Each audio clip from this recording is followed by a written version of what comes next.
saya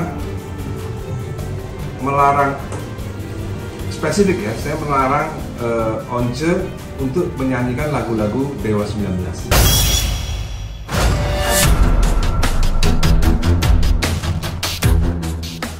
Sejak Ahmad Dhani mengeluarkan pernyataan kontroversi larangan Once nyanyi lagu Dewa, banyak pihak yang akhirnya ikut bersuara.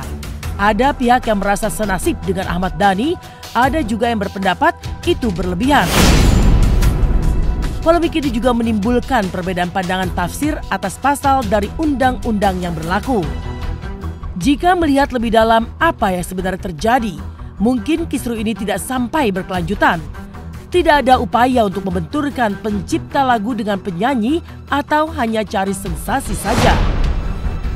Dan juga Once bukan tidak mewakili ahli hukum hak-hak intelektual.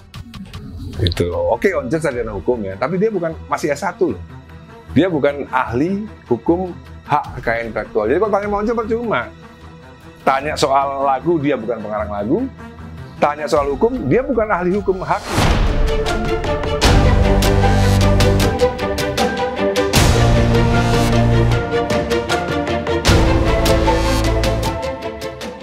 Narasi ini yang menjadikan ada indikasi salah satu faktor fixed mindset terbentuk. Merasa kritik sebagai respon negatif yang menyerang pribadi, padahal tidak.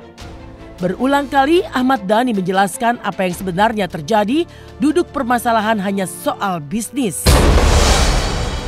Habis kalau sekarang ini penyanyinya tidak melanggar hukum penyanyinya.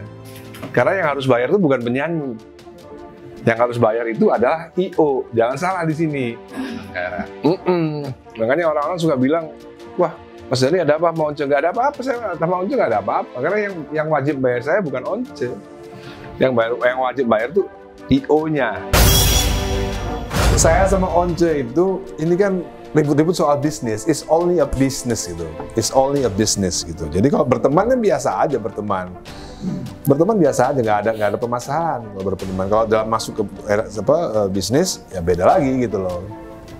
It's only about business. No hard feeling.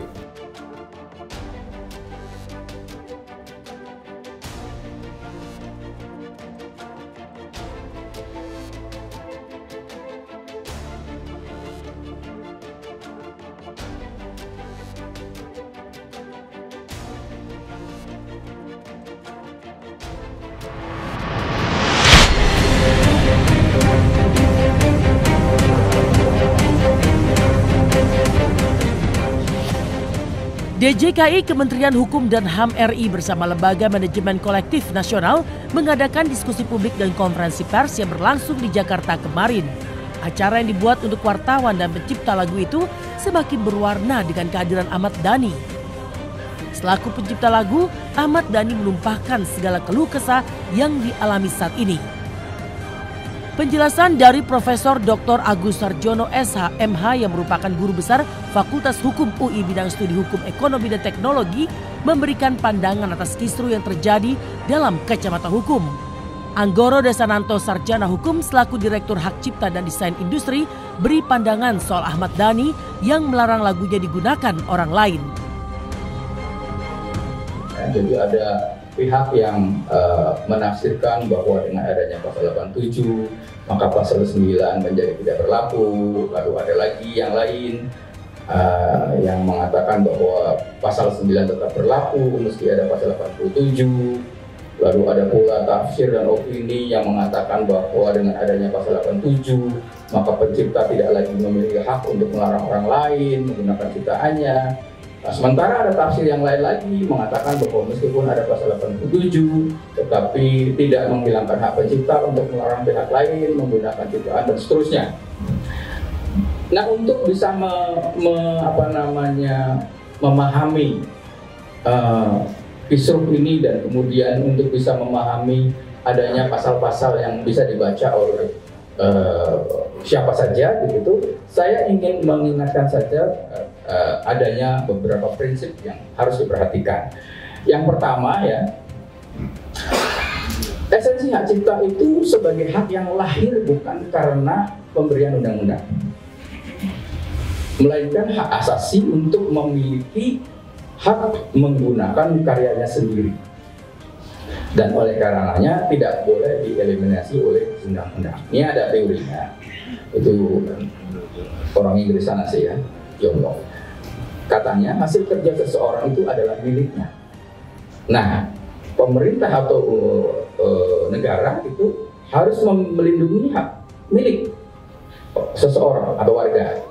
Nah, jadi di sini peran pemerintah adalah melindungi hak milik orang-orang. Nah, dalam konteks hak cipta ini adalah melindungi kepentingan dari pencipta. LMK adalah lembaga yang diciptakan oleh undang-undang untuk membantu para pencipta guna mendapatkan haknya melalui lembaga pemberian kuasa, bahasa Belandanya last having, pembebanan atau penyuluhan. Jadi LMK ini adalah dibentuk oleh undang-undang untuk membantu para pencipta mempertahankan hak-haknya. Nah, khususnya dalam hal ini adalah hak atas karyanya sendiri yang kemungkinan, dan bukan kemungkinan, sudah terjadi, digunakan oleh orang lain. Nah, bagaimana caranya mempertahankan haknya? Itulah kemudian undang-undang menciptakan satu lembaga, namanya Lembaga Manajemen Kolektif. Lembaga ini ada di seluruh dunia. Saya tidak akan memberikan penilaian tentang siapa salah, siapa benar, tidak. Tetapi saya memberikan picture bahwa peristiwa yang sekarang terjadi ini disebabkan karena rumusan pasal-pasal yang ada di dalam undang-undang itu sendiri. Nah, lalu pertanyaan berikutnya adalah, tolong dilanjutkan. Apa peran pemerintah? Nah, ini. Nah, di dalam undang-undang itu dan peraturan pelaksananya tentunya itu ada peran pemerintah, yaitu apa? Memberi izin dan mengawasi kinerja LMK untuk kepentingan pencipta. Karena fungsi pemerintah adalah melindungi hak-hak warganya. Dalam hal ini hak perdata dari para pencipta. Ahmad Dhani melarang lagunya dipakai orang lain itu sah-sah aja. Kalau melarang sah sepanjang yang bersangkutan, sekali lagi siapapun boleh melarang karya ciptanya digunakan orang lain tanpa izin dan tanpa bayar royalti. Siapapun boleh. Poinnya itu ya. Konsepnya di situ. Tanpa izin dan membayar royalti. Yes, konsepnya di situ. Filosofi dasar hak cipta kan di situ. Siap. Terima kasih, Pak. Ya, sami-sami Pak Tunggu. Setelah menghadiri diskusi publik bersama LMKN, Ahmad Dhani dan para pengacara merasa puas. Ada langkah yang diambil ke depannya atas polemik ini. LMKN langsung membuat sistem administrasi online untuk mempermudah memberikan izin para I.O. atas sebuah konser atau pertunjukan. LMKN juga bisa melaporkan para I.O. yang nakal agar bisa ditindak secara hukum yang berlaku. Ahmad Dhani juga selaku anggota WAMI sudah memberikan sikap tegas tetap melarang Once Bekel menggunakan lagu Dewa 19. Larangan itu merupakan hak Ahmad Dhani sebagai pencipta dan tidak bisa dieliminasi oleh ketentuan undang-undang sebagaimana yang tertulis bahwa sejatinya LMKN terbentuk untuk melindungi para pencipta lagu, bukan sebaliknya. Jadi alhamdulillah hari ini sudah clear semua. Rekan-rekan media tadi mendengar semua, kita mendengarkan semua. Di sana ada pemangku kepentingan, ya, ada LMKN, ada LMK, ada kemudian pakar hukum, ya, ada Profesor Agus dan lain sebagainya. Juga kemudian ada lawyers dari LMK, ada pihak pemerintah menyatakan sama, ya, satu pemahaman bahwa siapapun pengguna atas hak cipta, ya, yang dia menggunakan ciptaan orang lain, maka wajib mendapatkan lisensi ataupun izin dan membayar royalti.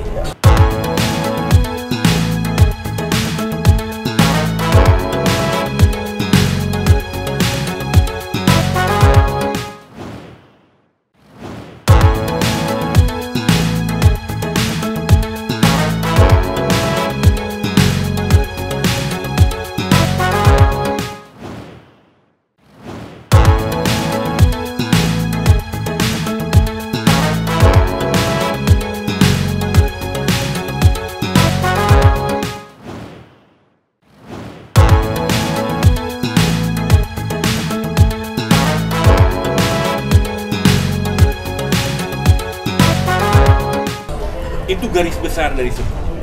Wajib itu, karena sejatinya undang-undang hak cipta itu dibuat untuk melindungi pencipta, bukan pengguna, tapi melindungi hak cipta seseorang.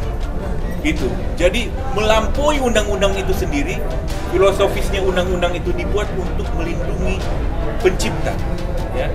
Sehingga hak-hak keperdataan, hak-hak nilai manfaat atas ekonomi yang dia ciptakan harus kemudian dijaga. Semuanya sepakat dan menyatakan sikap secara bersama akan konsisten mengawal agar hal-hal tadi tidak pernah berulang. Ada IO nakal tidak membayar royalti, ada pengguna tidak membayar royalti, akan sepakat kita sama-sama proses hukum. Pemerintah akan mensosialisasikan, LMKN akan melakukan proses litigasi, kita juga masyarakat akan mengawasi itu semua. Itu sementara mungkin Mas Dhani. Jadi alhamdulillah sudah clear ya apa yang menjadi polemik hari ini. Mulai hari ini IO harus masuk ke www.lmknlisensi.id. Mulai hari ini. Dan mulai hari ini sudah difasilitasi oleh LMKN. Segala sesuatunya online. Ya, tadi alamatnya yang disebutkan oleh Mas Dhani, sehingga di situ ada kepastian hukum. Dengan adanya dorongan, dengan adanya action dari seorang musisi, ya, seorang legenda hidup yang bernama Ahmad Dhani, semua ini bisa terbuka. Bahwa hal ini bukan merupakan hal yang baru. Kegelisahan dari para pencipta lagu ini sudah bertahun-tahun. Bukan hanya 1-2 orang saja yang menyuarakan, tapi lenyap, hilang seperti tidak ada bekas. Dan ketika Mas Ahmad Dhani menyuarakan ini dengan momen-momen tertentu, tentunya mungkin ada perbedaan pendapat dengan Mas Once, ini mendorong para stakeholder untuk kemudian proaktif.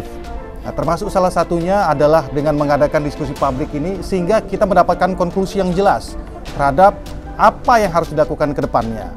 Nah, tadi sudah disampaikan oleh rekan Aldwin, konsekuensi hukum sudah ada yang akan dilakukan ke depannya, dan kami juga tadi sudah berkoordinasi di setelah acara untuk secepatnya kita mendorong SKB, surat kesepakatan bersama antara LMK, antara Kementerian Pariwisata dengan IO dan juga kepolisian untuk membuat surat kesepakatan bersama SKB yang merujuk kepada hal-hal yang sifatnya teknis. Kesepakatan bersama, kesepemahaman bersama, sehingga ketika terjadi pelanggaran atau tidak terjadi dispute di lapangan, ini bisa langsung dieksekusi. Mengingat apa yang sudah dilakukan, apa yang terjadi selama ini, banyak sekali perkara, ya, nggak banyak sebenarnya, ada 3 perkara yang sudah dijalankan dan itu rata-rata non-executable, tidak bisa dijalankan. Ya, dan hal seperti ini tentunya merupakan output yang cukup baik, ya kan, terlepas dari berbagai macam angle bahwa kita punya penafsiran dan ada beberapa penafsiran yang lain, tapi ada sikap proaktif dari stakeholder. Ini berkat dari Mas Dhani. Jadi sementara itu yang kita sampaikan. Pihak pemerintah, LMKN sepakat untuk memprosesnya secara pidana. Ini yang paling penting. Jadi kepada para IO, para penyanyi, khususnya penyanyi ya, ketika mengadakan kontrak, tolong dicantumkan adanya semacam klausul. Ketika ingin mengundang penyanyi harus clear dulu royaltinya. Kalau enggak, tadi pemerintah melalui hukum dan HAM sudah sepakat, Kementerian dan LMKN akan diproses secara hukum. Siapapun IO dapat diproses secara hukum. Ini warning buat teman-teman. Perlu saya tegaskan, mungkin teman-teman belum tahu bedanya LMKN dengan LMK. Tadi itu kita kan berdiskusi dengan LMKN. LMKN itu adalah asosiasi daripada LMK. Dari 11 LMK itu namanya LMKN. Nah, saya itu terdaftar di dalam satu dari 11 LMK yang namanya WAMI. Jadi Ahmad Dhani itu sudah menyerahkan hak eksklusifnya kepada WAMI. Ya, menyerahkan kuasa untuk mengelola itu diserahkan sudah kepada WAMI. Sejak 2016 atau 2017 saya lupa ya. Lalu saya sudah berkoordinasi dengan WAMI bahwa saya melarang seseorang yang bernama OM IO bernama Elfonda Once untuk tidak diberikan izinnya ketika menggunakan lagu saya, dan itu sudah disepakati oleh WAMI. Tadi WAMI tidak datang hari ini, saya nggak tahu kenapa, tapi saya sudah sepakat dengan WAMI bahwa tidak hanya saya, termasuk Rika Ruslan juga bisa memberikan hak eksklusifnya, yang sudah memberikan hak eksklusif kepada WAMI, dan WAMI juga bersedia bahwa The Groove tidak boleh menyanyikan lagu-lagunya Rika. Termasuk juga Chris Patih tidak boleh menyanyikan lagu-lagunya Badai. Termasuk juga Piu sudah melarang Ari Lasso untuk tidak menyanyikan lagunya Piu. Begitu. Jadi persoalan hak melarang itu ada pada WAMI. Nanti silakan saja tanya pada WAMI soal masalah pelarangan lagu tadi. Karena tadi sudah dijelaskan oleh Pak Prof. Agus bahwa lagu itu adalah hak yang paling eksklusif, yang bahkan tidak bisa diatur-atur oleh undang-undang. Ya. Gitu. Itu hakikat daripada undang-undangnya itu tadi. Sudah dijelaskan di poin tadi, nggak tahu saya udah share ke teman-teman soal yang tadi. Jadi berikutnya memang seperti itu. Jadi makanya soal somasi ya nanti biar berdasarkan hak eksklusif yang sudah diberikan kepada WAMI tadi, mungkin Saudara Ali Lubis masih berniat melayangkan somasi, entah sudah dikirim atau belum. Ya nanti kalau sudah dikirim nanti dikabari. Gitu. LMKN sendiri memang udah mau berbenah ya. LMKN sudah mau berbenah, ya oke lah dengan adanya mereka membuat sebuah sistem online pendaftaran dan lain-lain, menurut saya itu sebuah kemajuan yang luar biasa. Ya udahlah kita lupain yang masa lalu lah. Itu kalau misalnya nggak ada laporan dari 2010 sampai 2010, ya udah kita lupain, yang penting kedepannya lebih baik gitu aja. Berarti yang soal riset itu dari diserahkan lagi ke LMKN seperti apa? Ya udah kita lupakan aja lah gitu. Kita lupakan. Yang penting kedepannya kita sekarang, yang penting kedepannya adalah ternyata perdebatan ini itu sudah selesai. Perdebatan ini akhirnya menjadi sebuah hal yang menguntungkan buat pengarang lagu. Gitu. Bukan buat penyanyi, ya maaf saja karena memang LMKN kan memang sejatinya dibuat untuk melindungi hak-hak pengarang lagu. Dan saya sudah punya grup discussion bersama pengarang lagu, komposer, dan memang saya dititipi oleh Mas Indra Lesmana bahwa kita harus ikut merumuskan segala sesuatu yang berkenaan dengan undang-undang hak cipta. Karena kemarin kita nggak ikut, makanya undang-undangnya banyak yang bertentangan tadi. Dan ternyata LMKN sendiri menyadari bahwa ada undang-undang yang memang yang membingungkan. Rencana mau direvisi tadi. Sepakat juga mau merevisi undang-undang. Jadi undang-undang yang selalu dibawa sama Once mungkin udah nggak ada lagi itu. Jadi Once yang nggak boleh marah karena undang-undang yang dia bawa itu bentar lagi udah nggak ada. Udah fix sekarang gitu. Pasal-pasalnya yang selalu dibawa itu udah akan dipastikan udah nggak ada lagi. Sehingga tidak ada lagi dualisme tafsir gitu. Fix semuanya satu tafsir. Ya, Dewanya masih ada, saya dan Andra sebagai founder Dewa 19, Dewanya masih ada dan masih berkegiatan, dan nggak mungkin ada konser-konser lain yang berkenaan dengan Dewa 19. Kan kalau semisalnya saya tidak bisa melarang seorang I.O.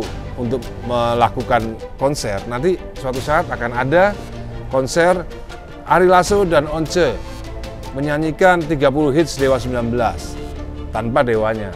Kalau saya nggak bisa melarang, itu bisa terjadi konser itu. Tour 30 kota, Once dan Ari Lasso menyanyikan lagu Dewa 19. Bandnya Darkombes misalnya, atau bandnya Sontoloyo Band misalnya, ya kan? Ya, featuring Tio Nugros, ya kan? Featuring Wawan Juniarso. Ngerti ya maksudnya? Ini udah bukan pertikaian saya sama Once ini sebenarnya bukan di ranah hak cipta sebenarnya, bukan di ranah hak cipta, ini udah di ranah persaingan usaha udah ini, gitu. Karena kalau Once masih menyanyikan lagu Dewa 19 itu mengganggu usaha saya dan Anda dalam rangka mencari nafkah di Dewa 19.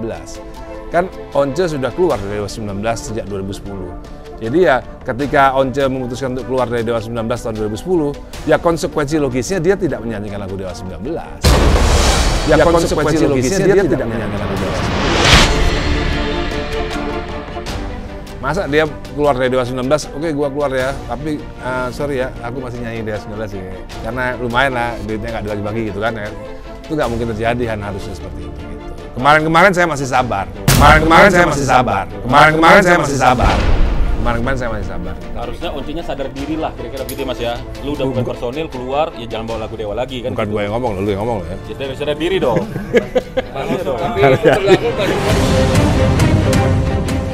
Albert Einstein pernah berkata, "Logic will get you from A to B, imagination will take you everywhere." Semoga perjuangan Ahmad Dhani yang awal dianggap ilusi bisa mengetuk pintu langit untuk membuka rezeki kepada para pencipta lagu lainnya yang bernasib sama.